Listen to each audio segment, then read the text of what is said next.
Alright, good afternoon folks. This is Ferris with Trade with Tex, and today we're going to kick off another Sunday with one of these weekly chart prep videos. So, been slacking a little bit the past couple weekends, been pretty busy, haven't been able to get one out there, but basically what these videos are for are to help you make money in the upcoming week, not recap the past week, just to be clear. Also, we do have some educational videos on the channel and a lot more coming in the near future, so if you haven't, subscribe to the channel, check out some of the content on there, and if you're really trying to take your trading further, join us and chat for the next week. We have a free week trial on the Trade with Tex website.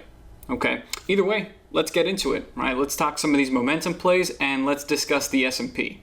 All right, so first things first, we're kicking it off with the S&P here. This is not usually the time frame that I start out on. Normally I start off on the daily chart, but what we want to do is we want to look at the bigger picture here, because if you haven't noticed, if you've been looking at the weekly time frame, the daily time frame, just for day-to-day movement, it's been pretty helpful for catching the bigger price swings, and that's what we're looking for, right? We're not trying to nickel and dime these moves, we're looking for bigger price swings. So one thing I wanted to point out here on the weekly time frame is that we do have a demand zone building, right? And for those of you that aren't too familiar with how we do things in Trade with Tex, whether you're a member or not, we talk about supply and demand a lot, because supply shows where the sellers are at, demand shows where the buyers are at. Clearly, even though we closed lower in this recent week, we still defended support from the weekly 8 EMA, right? And we also have a bigger lower shadow on this candle, right? And whenever we got that big low wick, that typically means that buyers are stepping in. So as much as I would love to short this thing, short term price is slightly bullish despite this week closing lower. Okay, now that's the general outlook, but I want to actually narrow this down to a couple of easier ways of looking at this with the S&P futures chart. Okay, this is where I got all the key levels on. So normally for these videos I'll zoom it out on the SPY ETF, but let's look at the futures chart here to actually take a look at some of the key levels and what needs to happen.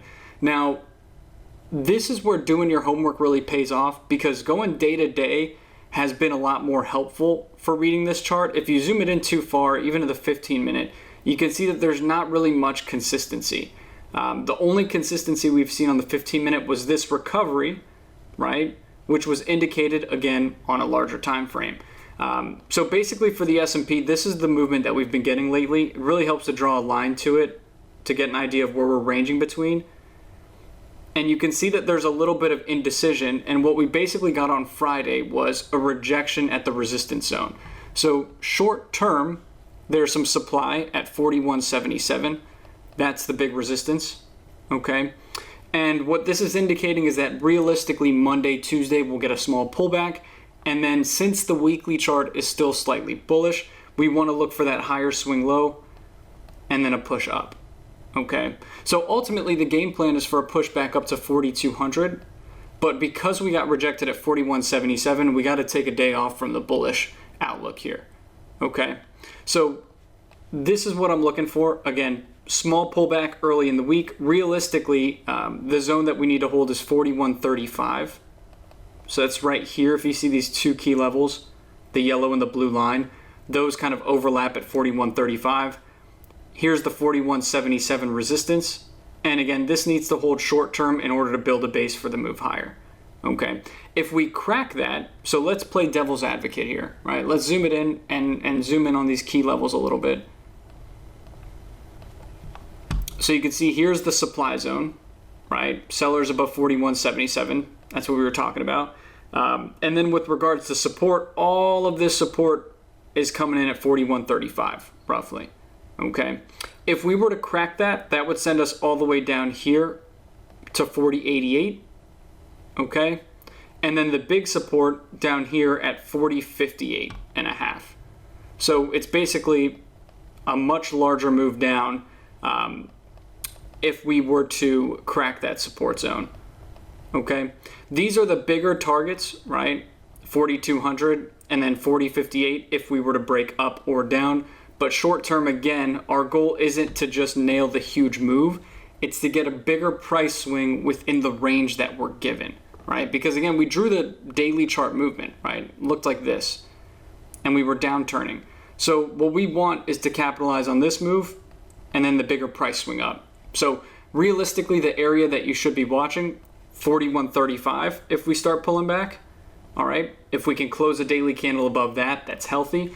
If we close it below, again, we slide down here to these two fibs, right? Those orange lines, those are really helpful fibs. And I know a lot of people have been giving weight to the 50 daily SMA. Let me zoom this out one last time and then we'll move on to the momentum tickers. So this is where people have been saying, oh, we reclaimed the 50 daily SMA, we're bouncing. That hasn't actually played a big role in the price action. I've annotated it, I've been watching it on different time frames. It hasn't. I would still use these fibs because they've been working like magic. Okay? So 41.77, 41.35, the big make or break zones nearby. In order to get a move higher, we got to clear that zone above. All right? So we're looking for a 1 to 2 day pullback and then a push through. All right? Nice and simple. So no crazy crash talk here. We're just going to keep taking it one day at a time with these key levels. Okay? Now, I got a good list of tickers for you guys here. This is what we're going to discuss. SPCE, SB, one of the shipping stocks, and Boeing. So we got basically, I guess this is technically a large cap now, but pretty much a mid cap, small cap, large cap. A lot of diversity here. All right. And at the end, I'm going to throw in my bull scan for those of you that are actively swing trading. So you can see some of the stocks. It's 6 stocks. Oh, 7 stocks, actually.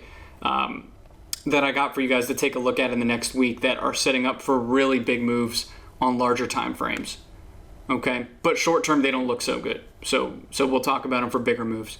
Either way, we're going to kick it off with SPCE here. This is one that we day traded a good bit throughout this past week, and as you guys probably know, there's a reason for this volume that has come in, right? And let me pull up the full study set here. So we got all the indicators. So volume has come in because SPCE had their test flight on Saturday. The flight was successful. Normally what happens here is that it gets a decent one-day push and then it cools back off. Now, I want to say this, and I know I'm going to get some hate for it. Be careful with this stock. Even if it does make the one-day push on Monday, it is almost always best to stay open-minded with it and play the short after, right? So we played it for the short here on Thursday, but the reason I say that is because the company needs cash, right? So they're going to put out an offering. You don't even need to have a big understanding of fundamentals for that. And from a technical standpoint, this is what I wanted to point out. We got a lot of resistance up here. So I'm bringing this up as a, hey, let's play this up to the resistance up at 24.37. That's the first one. It goes 37, 61, 95, all in the 24s. Okay, you can see those 3 levels lined up. So big resistance zone, we'll play it up there. And then depending how it reacts to that early in the day, I'm talking 9:30 a.m. on the dot, then we can play the short side if it does not hold up. Okay, and again, keep in mind that they're gonna definitely put out an offering on any unusual strength. And on top of that, this stock does not hold gains well. Okay, so looking for a trade on both sides here. If we want to get really strict, again, I know it's going to gap up over it. If we want to be really strict and say, okay, this is the breakout that needs to hold, it's 21.73. Okay, that's right here, this white line. Anything that's heavier weighted on my daily chart, I'll put it in white. But basically, if we zoom this in, let's take it to the hourly. Jumped up, rejected their pre-market, ran up to it again intraday after an upgrade on Friday, rejected again. So everything on this chart is pointing to a push through, right? Not even just factoring in the Saturday test flight, right? But the big make or break here is going to be up in the 24s depending on where we open up. Okay, so SPC, watching it on both sides on Monday, initially long, then short. That's the game plan. Add it to your watch list. Okay. Now, next tickers for both swing traders and day traders. And I'm kind of breezing through these because, frankly, this is a pretty self-explanatory watch list. But SB, this is one that I really want to sink in for you guys, right? If you missed even a chunk of the last big run, right? And this looks like it happened really quickly. It wasn't. It was a very gradual move up. So those of you that can't actively manage your portfolio that much, or you just like swing trading with average sizes, this is for you, right? This is a really good play. So shipping stocks have been hot, right? That's why we had that more aggressive run up recently. But the catch here is a lot of them were reporting earnings within the past few weeks. You can see that SB reported earnings recently, right? So ourselves in the chat, right, and I'm sure a bunch of other traders took a break from them. And we said, you know what, let's leave them on the back burner. If they can hold up on the larger time frames, then we'll get a larger move after earnings. And believe it or not, Friday, this is perfect going into the next week, because Friday was the first day we had a down day from the markets and a big up day from shippers. Not just any shippers, but a couple of our favorites, SB being one of them. Now, the catch here is identifying what the make or break is, right? What needs to happen in order for this thing to keep pushing higher. If you look at, you know what? Let's actually go all the way out. Let's go to the monthly time frame. This sounds a little bit ridiculous, but if you are an active trader, you might not look at the monthly and the weekly time frames that much. You'll learn soon enough, these things will save your ass. So if you haven't, pull up the monthly time frame, right? Basically each one of these candles representing a month, and you can see that SB, right, last breakout was over 315, that brought us to 390. This breakout has to be over 390 because that's the previous month's high, right? That's where all the volume is concentrated on the daily chart too. So basically all the sellers are sitting at 390.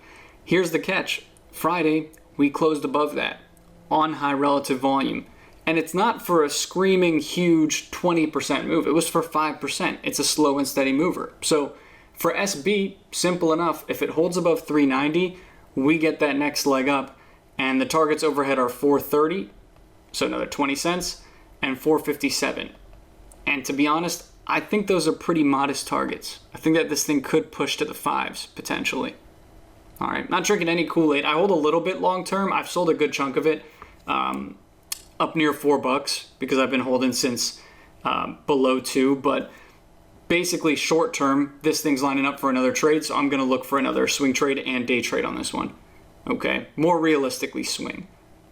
Okay, so 390 has got to hold. If it does, look out above. We got 430 and 457, and you can see it here. I mean, if we just talk technicals only, we've reclaimed the resistance, and look at the stochastics. Right? If you guys haven't seen our video on the stochastic momentum index, check it out. I think the video is titled The Most Underrated Chart Indicator. Right? It's a great one. Crossing up, we got the relative volume, and we have that 20 EMA support. So it's begging for the 430s Monday, Tuesday. Okay? So SB on watch over 390. Indicators are all lining up. We got a nice big bull flag. Let's see if it can clear it. All right? Now, last ticker here, and then I'll include my scan. I wanted to mention Boeing just because there are a lot of momentum stocks that are overextended for large caps. Boeing held up surprisingly well on Friday. Now, here's the catch. Boeing, when it holds up surprisingly well, the next day usually goes a little something like this, or like this. Almost always gives it back right away. We have seen that every time for the past 3 months or so. So my note here isn't to jump the gun on Monday and go long. My note here is to look for one of two things. One, would just for this to be able to hold its gains on Monday, Tuesday, right? Over the course of those 2 days, right? We're giving it 2 days. We're giving it a little bit of wiggle room. When I say hold its gains, I really just want it to hold above 231.76, because if you look at these fibs, right, I got a batch of fibs on the hourly time frame here. We're on the daily, but they're drawn on the hourly. Basically, for any trend shift, we need to hold the 50% fib. That's the idea, right? We've retraced 50% of this move. We've gotten above that line. That's a rule of thumb that we always use. The other rule of thumb that we use that goes hand in hand with this is still point number 1. I'll go over number 2 in a sec. Is that we're crossing over the 20 EMA. Those of you that use Keltner channels, that's signaling the upper Kelt. up there in the 241s. So basically, for this trend shift to hold, it's got to hold 231.76. All right, that overlaps with the 20 EMA, that overlaps with the fib. It's perfect, okay? Now, number 2 is for those of you that are like me and you just want money fast, right? We kind of try to suppress that mindset with trading because making a quick buck is the opposite mindset that you should have. But for Boeing, this stock pulls this move all the time. It just hasn't done it lately. Now, it's pushing up into a pretty big resistance level. You can't see this unless you're looking at multiple time frames, but it's 235.34. That's right here. And notice we took one whack at it, 2, 3, and we still couldn't close above it on Friday. That's the big level. And I already have an alert set above it. So my note for you guys, look for the base above 231, right? It's got to close the Monday and Tuesday candles above that. If it can't, leaves play. All right, we got to be strict here. If you're looking for the breakout and just want to wait for that confirmation, because that's still way more upside here, right, that's available, then just set the alert above 235.34. Keep it simple. Okay, I even have my alert slightly below that, so I get a little heads up here.